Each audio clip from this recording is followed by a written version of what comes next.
La próxima charla va a estar a cargo del licenciado en enfermería, especialista en cuidados intensivos, Rodrigo Rivero. Él es especialista en cuidados intensivos, supervisor de áreas críticas del Hospital Padilla de Tucumán y es secretario del capítulo de enfermería crítica de SATI. Y nos va a hablar hoy del cuidado del paciente, de la vía aérea del paciente con COVID. Hola Rodri, ¿cómo andamos? Vamos a dar inicio a esta charla. Muchas gracias.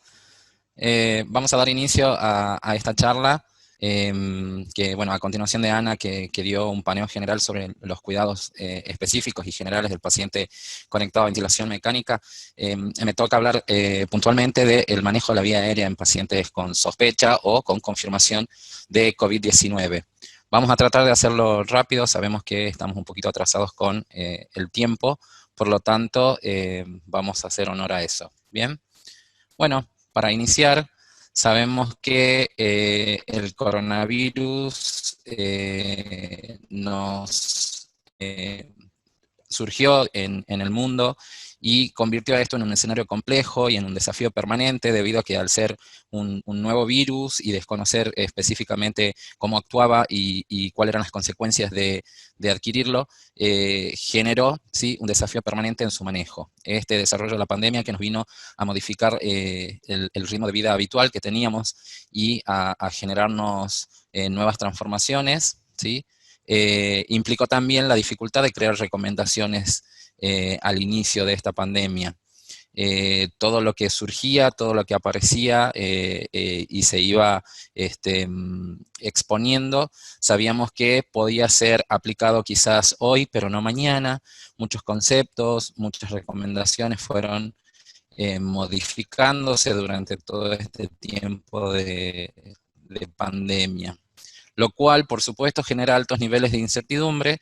De hecho, sabemos que esto de trabajar hoy con una recomendación y que quizás dentro de una semana esa recomendación caiga, hacía que dudemos mucho y que nos preguntemos permanentemente si estábamos haciendo bien las cosas con nuestros pacientes. Ya hoy, al haber transcurrido bastante tiempo desde el inicio y que esto se comporta de una manera más estable, quizás nos permite sentirnos más plenos y más seguros en el manejo de la vía aérea. Y por supuesto, saber cómo funciona el manejo de la vía aérea y tener la experiencia previa para hacerlo, nos garantizaba también un alto éxito en la intubación orotraqueal de nuestro paciente. Bien, al inicio de esta pandemia surgieron muchas recomendaciones con respecto al manejo del paciente ventilado, con respecto al manejo de la vía aérea específicamente, y tal es así que, bueno, en su momento nos solicitaron la participación para la confección de un protocolo de manejo a nivel nacional acá en Argentina. Y bueno, nos basamos en los documentos con mayor evidencia, con evidencia más fuerte para poder efectivizarlo. Y bueno, ¿cuáles son las recomendaciones que surgieron a partir de este compendio de experiencias a nivel mundial? Por un lado, sabemos que la vía aérea tiene que ser manejada, la vía aérea COVID, tiene que ser manejada por personal experimentado. Nos referimos que quien tiene una experiencia previa debe ser el indicado, la persona indicada para poder manejar la vía aérea del paciente, debido a que sabemos que los procedimientos que pueden generar aerosoles, entre otros, son la intubación orotraqueal, el lavado bronquioalveolar o la ventilación manual. Por lo tanto, siempre dentro de nuestros equipos de trabajo, designar al profesional médico más experimentado para este procedimiento, evitando, ¿sí?, a rajatabla, evitar la enseñanza de intubación en pacientes COVID. Tenemos múltiples pacientes en nuestras instituciones en los cuales podemos hacer enseñanza de este tipo de procedimiento, pero tenemos que tener en claro que hay que evitar hacer este procedimiento y enseñar este procedimiento en los pacientes COVID, asignándole esta tarea a quien tenga la mayor experiencia posible para evitar generar mayor aerosolización del COVID. Bien. Por otro lado, ya lo dijo Ana, lo mencionó, acá la protección personal es una prioridad. ¿sí? Tenemos que recordar que tenemos que estar correctamente vestidos, correctamente protegidos para poder abordar al paciente, ¿sí? Los elementos de protección personal tienen que estar a disposición de todos los proveedores de salud que estén afectados a la atención del paciente COVID, y tenemos que revisar permanentemente los protocolos de colocación y de retiro. Recuerden que hay que recibir un adecuado entrenamiento y después hacer un repaso, ¿sí?, de esta actividad, debido a que puede suceder que confundamos los pasos, los alteremos y es necesario corregir. Por lo tanto, la técnica de colocación y retiro tiene que ser una actividad en la que estemos en constante ejercicio para poder respetar los pasos y mejorar nuestra técnica para poder hacerlo. Bien, sabemos que para poder abordar al paciente con un tubo endotraqueal, tenemos que utilizar precaución de aislamiento por gotas y por contacto. Esto implica que tenemos que utilizar una mascarilla de alta eficacia, FFP2 o FFP3, ¿sí? También conocido como un respirador N95. Como vamos a trabajar con un procedimiento que genera aerosoles, tenemos que hacer utilización de camisolín hidrorrepelente, y en algún momento se consideraba la técnica de doble guante, lo cual al día de hoy ya sabemos que está totalmente descartado. Lo que sí tenemos que tener en cuenta es la protección ocular y la utilización de botas descartables. Todo esto implica abordar simplemente al paciente al que tenemos que garantizarle una vía aérea artificial para poder comenzar a brindar los cuidados específicos de su insuficiencia respiratoria. Cuando tenemos que realizar este procedimiento, habitualmente en el paciente no COVID sabemos que son múltiples los actores que están realizando esta actividad, porque siempre necesitamos de la ayuda de algún auxiliar para llevar a cabo algunas tareas. Pero sin embargo, en el paciente COVID, que como ya les dije al inicio, nos vino a modificar la rutina de vida, también nos vino a modificar las rutinas de trabajo, ¿sí? Tenemos que trabajar con un mínimo necesario de personal presente para este procedimiento. No tendríamos que convocar a una multitud, sino simplemente ser equipos mínimos, para lo cual esto tendría que estar protocolizado de alguna manera dentro de sus servicios, de formar equipos de abordaje de la vía aérea, sabiendo cuál es el rol que va a cumplir cada uno de los integrantes de este equipo. Tiene que ser el mínimo necesario, como les decía. Tenemos que establecer el ingreso exclusivo del personal indispensable para la intubación en la unidad en donde se encuentra internado el paciente. Y como les decía anteriormente, formar equipos de trabajo previamente con un número mínimo de participantes, teniendo en claro cuál va a ser el rol que va a cumplir cada uno durante el procedimiento, de modo tal de poder ingresar, asistir al paciente, generar la mínima aerosolización posible y garantizar, obviamente, que el procedimiento sea exitoso. Hay que tener en cuenta que en estos pacientes hay que llevar a cabo un protocolo de abordaje de la vía aérea de manera rápida, ¿sí? Tratando de utilizar FIO2 al 100%, preferentemente utilizar una máscara de tipo reservorio, ¿sí? No debe realizarse ventilación con bolsa, máscara, válvula. En caso de no hacerlo, colocar, ¿sí? En caso de hacerlo, perdón, colocar, como decía Ana, la utilización de un filtro HMF, ¿sí? Que es necesario tenerlo en cuenta al momento de abordar la vía aérea, y realizar 5 minutos de preoxigenación, siempre teniendo en cuenta que tenemos que preoxigenar y tenemos que aerolizar la menor cantidad de tiempo posible. Bien, esto hay que tenerlo en cuenta siempre por el volumen de personas que está trabajando y para disminuir, como les decía previamente, el riesgo de aerosolización de las secreciones de este paciente. Bien, en el procedimiento en sí de la intubación orotraqueal, recuerden siempre tratar de utilizar la secuencia de intubación rápida.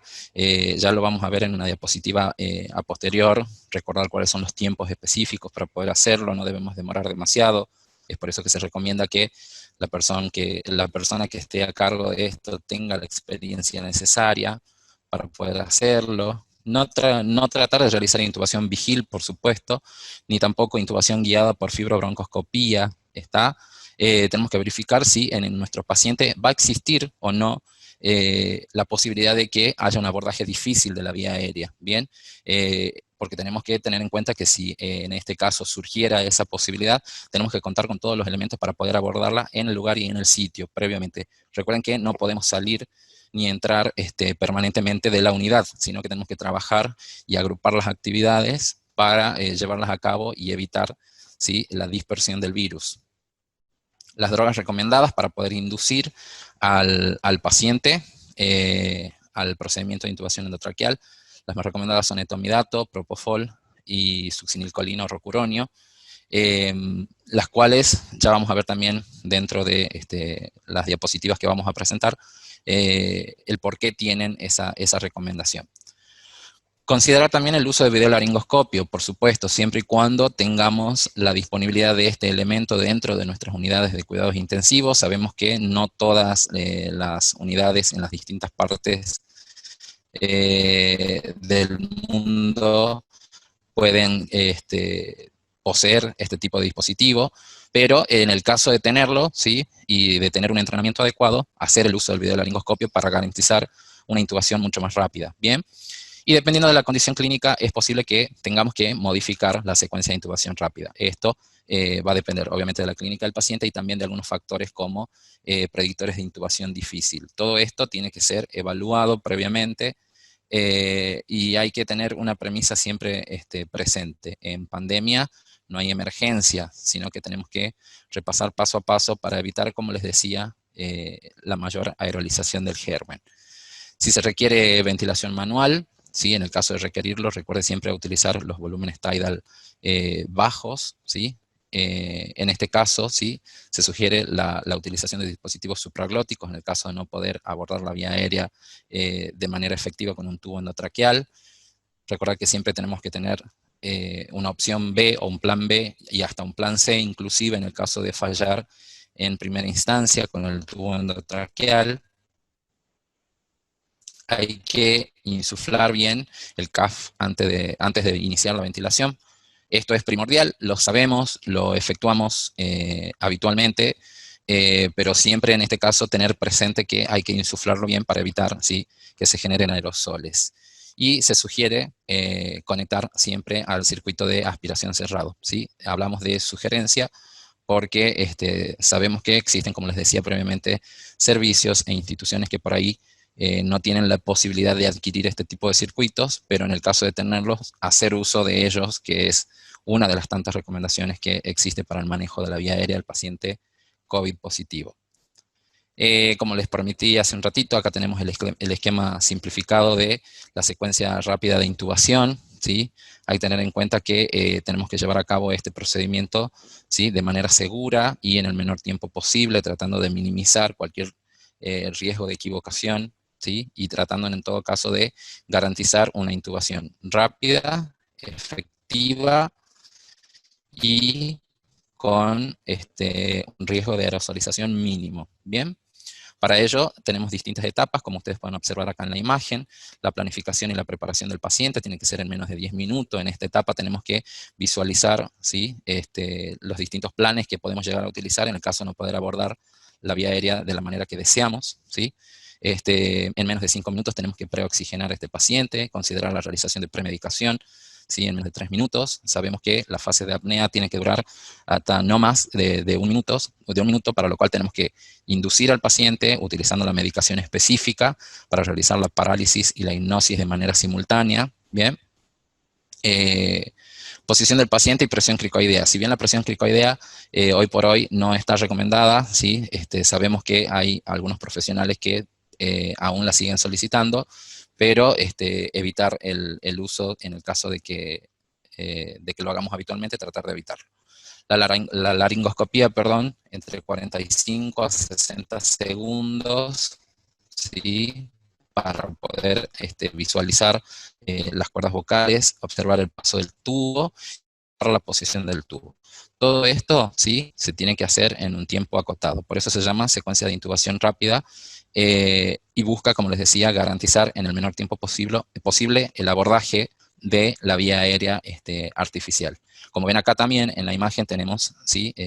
Un videolaringoscopio, que si ustedes, como les decía, tienen la posibilidad de adquirirlo, o si lo poseen dentro de su institución, hacer uso de ello, obviamente llevar a cabo el entrenamiento adecuado de quien va a realizar el procedimiento para poder utilizarlos, adquirir y trabajar permanentemente con circuitos de aspiración cerrado para poder aspirar secreciones en nuestros pacientes, y considerar otros dispositivos supraglóticos en el caso de no poder abordar la vía aérea de manera adecuada con un tubo endotraqueal. Bien, siempre en la tarea de abordar la vía aérea del paciente con COVID, ¿sí? En realidad con cualquier paciente, pero en este caso puntual con COVID, pensar el plan A, y si falla el plan A, plan B y plan C inclusive, ¿sí? Para no tener que alterar toda esta secuencia que nos garantiza un menor riesgo de contaminación y de infección. ¿Bien? Bueno, como les decía, sedantes y bloqueantes neuromusculares más recomendados. El etomidato, la ketamina y el propofol son los que figuran en primera línea como medicamentos que generen un efecto sedante. El etomidato está en primera línea, bien, porque tiene un tiempo de inicio que aproximadamente hace efecto a los 30 segundos. Es bueno porque mantiene una estabilidad hemodinámica bastante importante. Y bueno, como inconvenientes puede tener mioclonía, trismus, ¿sí? Después sigue la ketamina y el propofol en segunda línea. Siempre damos dentro de las recomendaciones opciones, porque en las distintas instituciones varía la adquisición de ciertos medicamentos, pero estos tres serían los que están en primera línea de sedante. Mientras que dentro de los bloqueantes neuromusculares, la succinilcolina es la que figura en primera línea, luego el pancuronio, dado que ¿sí? El tiempo de inicio es a los segundos de poder administrarlo, perdón, con lo cual estamos generando, sí, el efecto de bloqueo y el efecto de hipnosis casi de manera simultánea en nuestros pacientes. Recuerden, la secuencia rápida de intubación requiere que el sedante y el bloqueante traten de interactuar, ¿sí? De manera simultánea, porque necesitamos reducir el tiempo de acción de los medicamentos para poder intubarlo rápidamente a nuestro paciente. Bien, comprobar filtros en la tubuladora del respirador. Los filtros tienen que estar presentes, tratar de utilizar filtros intercambiadores de calor y humedad, o HMF, ¿sí? De alta calidad, que tengan una eficacia de filtrado del 99.97%, ¿sí? Una vez que el paciente ha sido intubado, también tenemos que tener en cuenta cómo manejamos el material que queda, ¿sí? Post-intubación, qué tenemos que hacer con cada uno de estos. Tenemos que hablar con nuestras enfermeras en controles de infecciones para poder, digamos, ponernos de acuerdo y establecer un protocolo del manejo del material post-intubación, específicamente el laringoscopio, por ejemplo, ¿sí? Que tiene que procurar ser descontaminado inmediatamente terminemos el procedimiento. Para ello, tratar de utilizar una bandeja preferentemente de acero inoxidable que me permita transportar, ¿sí? Este elemento al lugar de descontaminación y hacerlo de la manera más precoz posible. Y el tema de todos los materiales que tenemos, cómo van a ser retirados, ¿sí? Para su descontaminación y posterior desinfección una vez que finalizó el procedimiento en sí. Hay que tener en cuenta también que una vez que finalizó este procedimiento y que ya tenemos a nuestro paciente acondicionado de la mejor manera posible, tenemos que remover nuestros elementos de protección personal. Esto también tiene que formar parte del ensayo, como les decía, y la práctica habitual de la colocación y el retiro de EPP. Tenemos que saber qué podemos retirarnos primero, qué debemos retirarnos después, qué tenemos que retirarnos al final, ¿sí? Pero no voy a entrar en ese detalle porque sabemos que hay algunas charlas posteriores que van a especificar esto, así que no voy a tocar en profundidad este tema. Lo que sí tenemos que tener en cuenta es que al momento de retirarnos, ¿sí? Todos los elementos de protección personal, tenemos que evitar tocarnos, ¿sí? Cara o cabello después de quitarnos los elementos y antes de lavarnos las manos, ¿sí? Tenemos que quitar muchas veces esa manía, podemos decir, de quizás tocarnos la cara o acomodarnos el cabello una vez que retiramos los elementos de protección personal.